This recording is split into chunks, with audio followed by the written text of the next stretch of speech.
The moment Kazu's flight landed, the message arrived. The photo showed Emi and Ryo together at a love hotel. All that work abroad. The sleepless negotiations. For what? Kato-san, sorry for the late call. Freeze every joint account I share with Emi Watanabe. Cancel the wedding venue deposit. Kazu, what happened? I'll do it, but She's with my brother. I have photographic evidence from a reliable source. Begin a civil suit for breach of promise. Demand the ring back. understood. I'll start drafting the complaint tonight. The accounts will be frozen within the hour.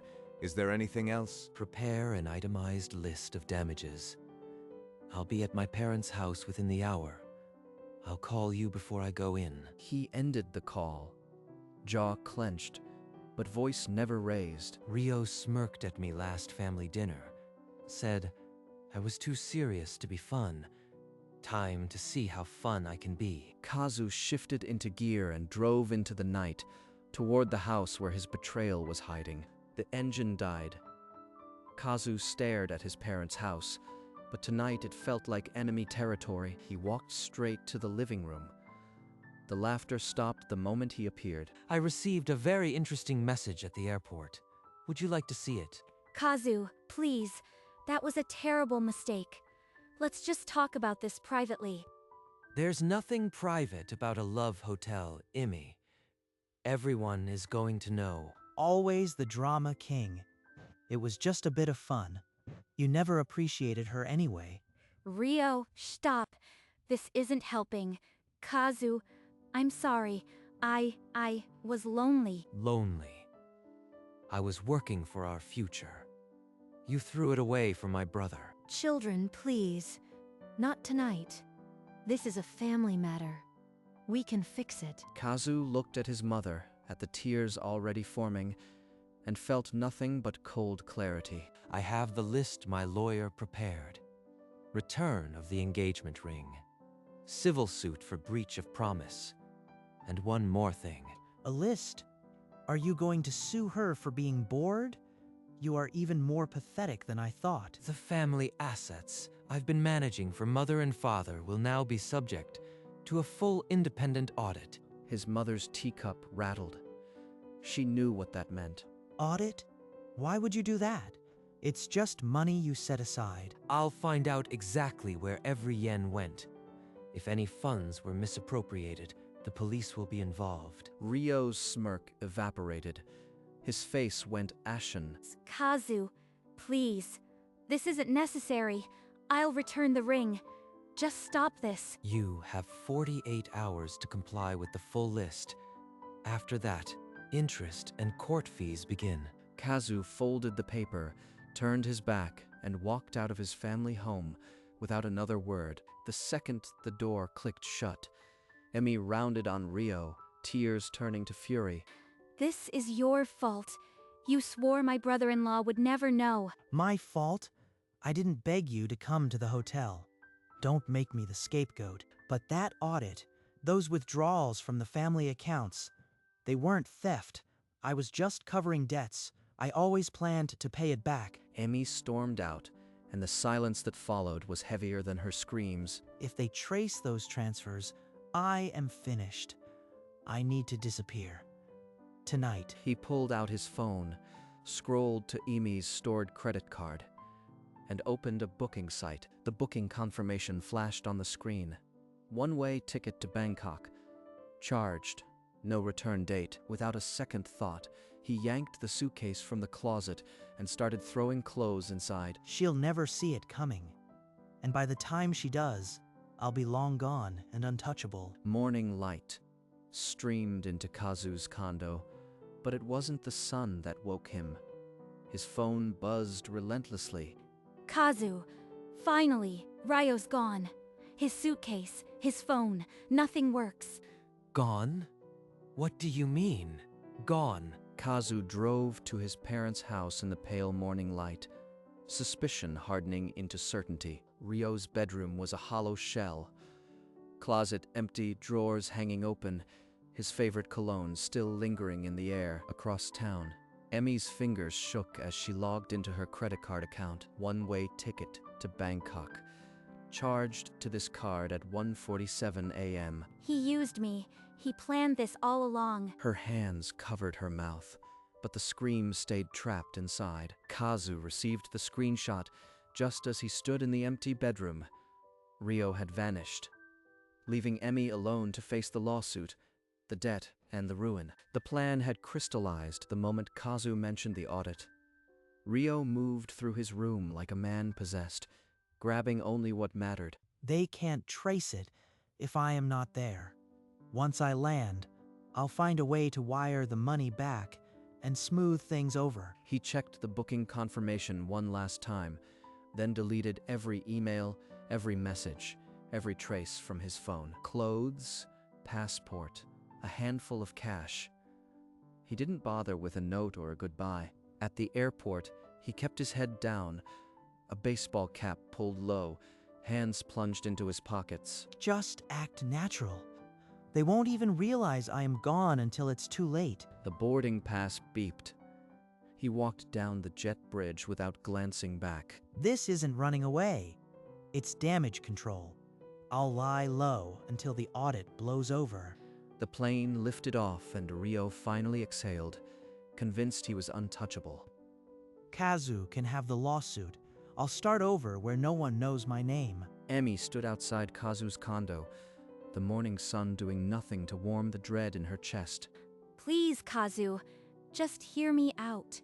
Rio used my credit card. He booked the ticket. I am a victim, too. A victim? You were in that hotel room willingly. Don't pretend he forced you. I made a mistake, a terrible mistake, but he left me with the debt and the lawsuit. I can't survive this alone. The lawsuit stands. Return the ring and comply with the legal demand. That is the only mercy you'll get. Kazu, I loved you. I was an idiot, but I never wanted any of this. You didn't want this? You made choices, Emmy. Now you get to see the cost. The weight of his words hit her like a wall. She had no more arguments, no more tears that could reach him. Without another word, Emmy turned and walked away, each step heavier than the last. Kazu closed the door, alone with a silence that felt sharper than any victory.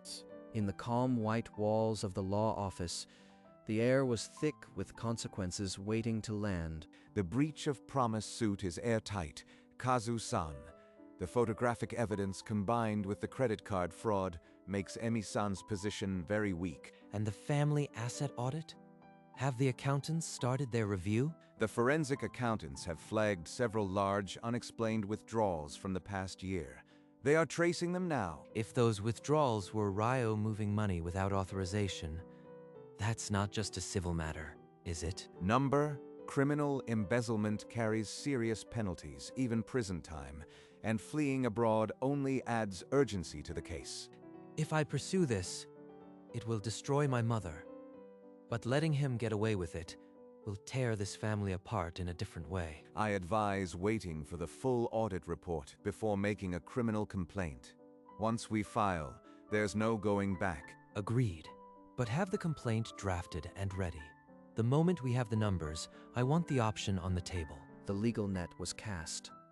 Now Kazu could only wait, and the waiting would cost more than any lawsuit. 2 days after the audit began, Kazu received a quiet request from his mother to visit. He knew what was coming. Kazu, I've never asked you for anything, but Rio is still your brother. Please, drop the lawsuit. He's the one who fled, Mother, and he used another person's credit card to do it. That's fraud. I know Rio had some debts. I've been helping him quietly for months. I thought I could manage it. You knew, Mother. Those assets are for you and Father's retirement. If he's been siphoning them, it's criminal. I can't lose both my sons. If you push this, the family will be shattered forever. Kazu set down his teacup, the sound sharper than he intended. I will not drop the lawsuit. Rio made choices, and so did Emmy.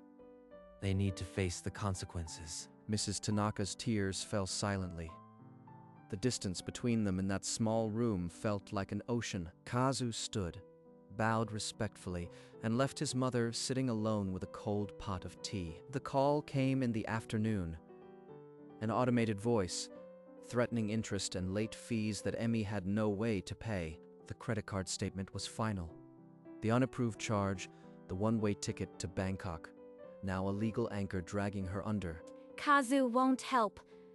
Mother-in-law can't help.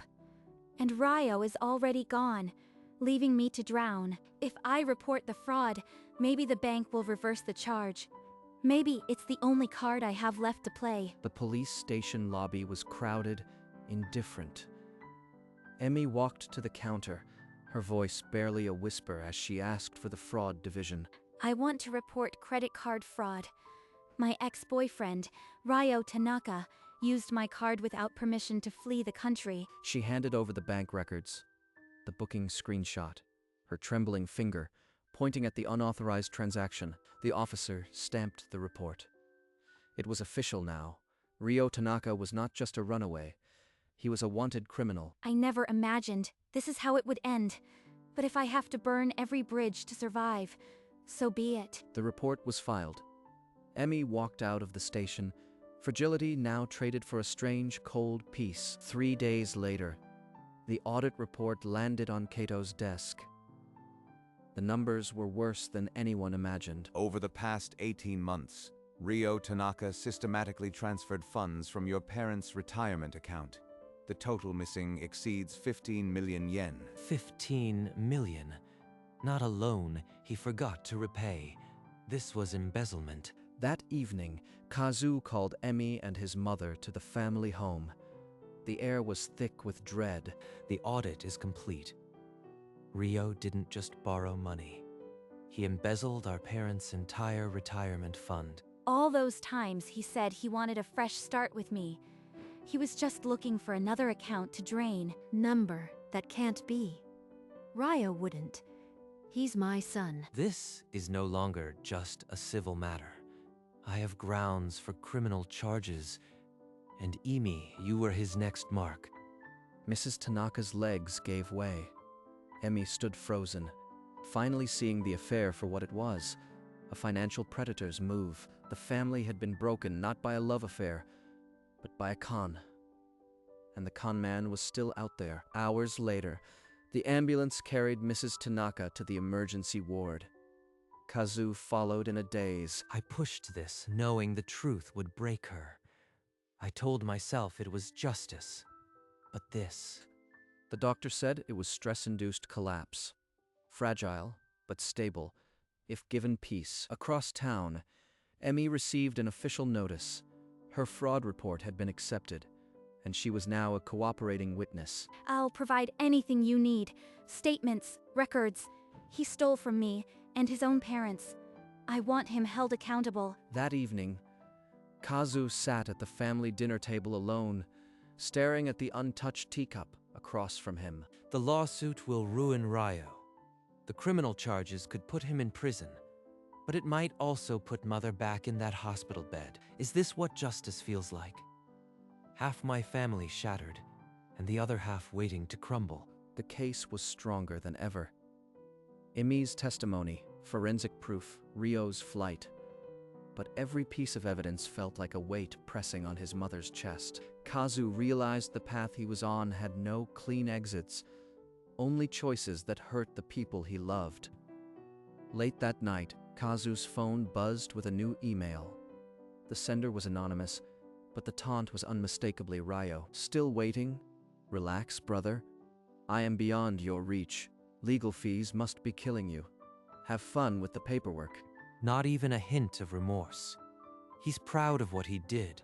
I was ready to sit on my hands for Mother's sake, but he's daring me to come after him. In that moment, every doubt Kazu had harbored dissolved into cold, sharp fury. Kato-san, forget waiting. I want the criminal complaint filed immediately. Embezzlement, credit card fraud, fleeing the jurisdiction. Use everything we have. Kazu, once this goes public, there's no containing it. The press will pick it up. Your mother. I know, but if I let him walk away now, I'll regret it for the rest of my life. This is the only way to stop him. Kazu ended the call as the first light of dawn crept into the room. He hadn't slept, but he felt more awake than ever. The criminal case was now inevitable. The only question left was how much more his family could endure. By 10 the next morning, the complaint was drafted. Kato laid it out on the conference table like a weapon. This covers embezzlement, fraud, and flight from prosecution. The extradition treaty with Thailand applies, but it will be slow. Thailand. So he's really there, hiding in plain sight. Kato tapped a section about press exposure. Once filed, the case would be public record. The family name would be dragged through the news. My mother just left the hospital. If this hits the papers, it might send her back. It's not too late to proceed with civil suits only. The criminal case can be withdrawn until you sign. Kazu stared at the signature line. His hand trembled for the first time since this nightmare began. If I don't do this, he wins. He'll keep running, keep smiling, keep destroying lives. He signed the complaint in a single stroke. Kato nodded and stamped the filing. By noon, the Tanaka name was on every crime blotter. The family scandal had become a public spectacle. 2 days later, Mrs. Tanaka was discharged. She called Kazu to the house one last time. Kazu, the reporters are surrounding the house. I can't go outside. Please, I am begging you, drop the criminal charges. She looks thinner, more fragile than I've ever seen her. I'll disown Ryo. He'll never set foot in this house again. But I can't. I can't see him in a prison cell. This is the price. The spectacle, the headlines, they're crushing her. Kazu stood by the window, staring at the garden where he and Ryo used to play. The silence stretched thin. Mother, if I drop the criminal case, he walks away free. No punishment, no record. Is that what you want? I want my family to survive. Let the lawyers take everything else, but not this. I can't be the one to put my brother in prison, not if it kills her. That evening, Kazu called Kato. The criminal complaint would be withdrawn. The civil suits would press forward, ensuring Ryo could never come home. A week later, in a sterile mediation room, Emi Watanabe faced the terms of her final defeat. Return the engagement ring. Issue a public written apology to the Tanaka family, and agree to a structured repayment of legal fees. They aren't asking for money I don't have. They want my dignity in writing. Emi lifted the diamond from her finger, the stone catching the cold fluorescent light one last time. Her signature was unsteady, but it landed. The civil case was closed. The public apology statement was released by Kato's office the same afternoon, exactly as scripted. The ring is back. The apology is out. And still, the house feels empty. Emi returned to her apartment, the folder of settlement documents heavier than any suitcase. A payment plan on a barista's salary. This debt will follow me for years. Kazu walked out of the mediation building with nothing left to litigate, only the silence of a finished war. The condo felt different that night. Empty, as if the walls remembered the ghost of a future that was never real. I won. I got the ring back, the apology, the settlement. So why does victory taste like ash? The phone rang 3 times before Mrs. Tanaka picked up. Her voice was hollow. Kazu, the reporters finally left. But the neighbors won't look at me. Mother, I am going to remove Ryo's name from the family register. He'll be legally dead to us. Do what you must. I've already lost one son. I won't lose you too. After the call, Kazu walked to the old cabinet and pulled out the photo album from their childhood. The Ryo in these pictures is gone. Maybe he never really existed. He slipped the last remaining photo of Ryo into an envelope and sealed it, marking it for donation. Kazu sat in the dark, staring at the sealed envelope. The legal war was over, but the family war had just buried its last casualty. Morning in a Bangkok hostel. Ryo stared at the laptop screen. the job listings blurring into a wall of rejections. Almost out of cash. No one here cares about a Japanese university degree from a dropout. He walked 3 blocks to the payphone, the humidity clinging like a second skin. The number he knew by heart answered with a monotone disconnect tone. Amy had cut the line. Of course she did. I left her with a lawsuit and a maxed out card. She owes me nothing. Back in the room, the ceiling fan clicked in uneven rhythm. The heat was unbearable.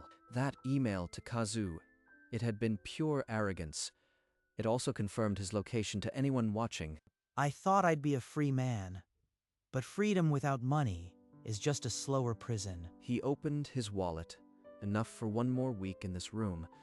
Maybe 3 meals. Ryo Tanaka had vanished completely. Just not the way he'd imagined. No rescue, no revenge, just empty silence. Kazu placed the engagement ring on the velvet tray.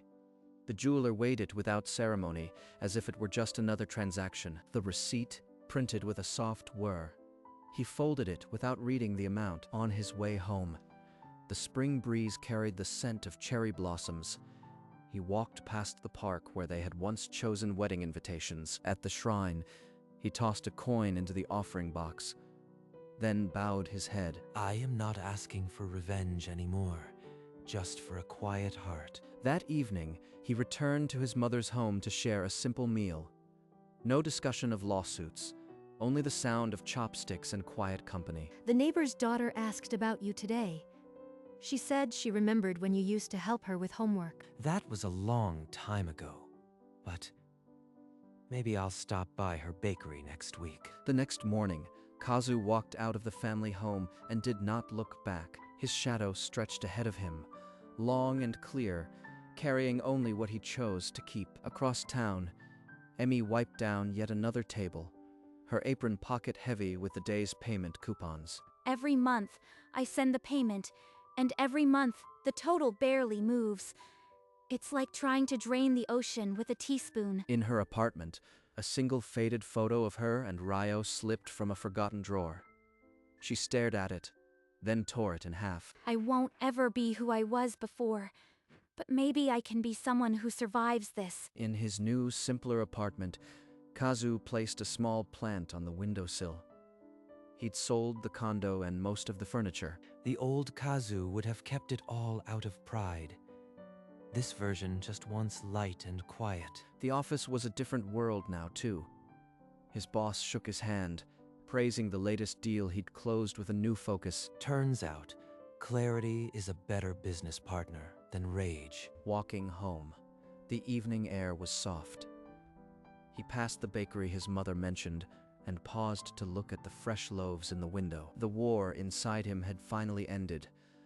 Not with a bang, but with the quiet unclenching of a fist he hadn't known was closed. Spring deepened, and the cherry blossoms fell like a slow, silent invitation to start again. I used to measure time by what I was owed. Now, I measure it by what I can leave behind. He often walked without destination now. The city sounds no longer a reminder of everything lost. One evening at a coffee shop, a colleague introduced a friend. They talked about nothing important and laughed easily. This is what ordinary feels like. I'd forgotten. It was not a grand love. It was not a revenge.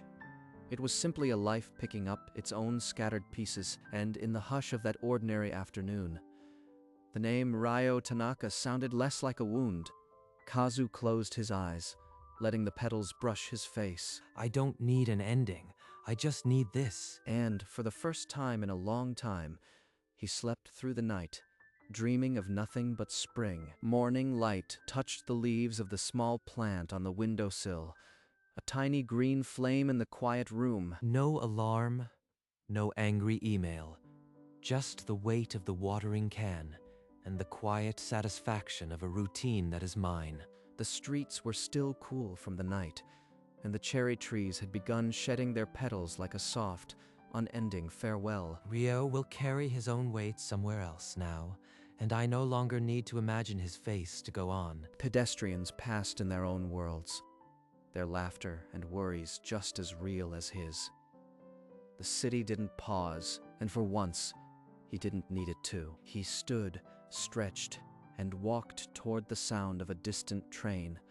The ordinary rhythm of a life slowly rebuilt, and the cherry blossoms continued to fall, covering the ground with a pale pink wash, as if the world itself agreed to start over. Keizu looked up one last time, the branches tracing a lacework against the sky. I am not the man I was at that airport, and I never want to be him again. The train arrived, and he boarded, leaving the park and the petals behind, a quiet punctuation to a story that was finally, mercifully, his own.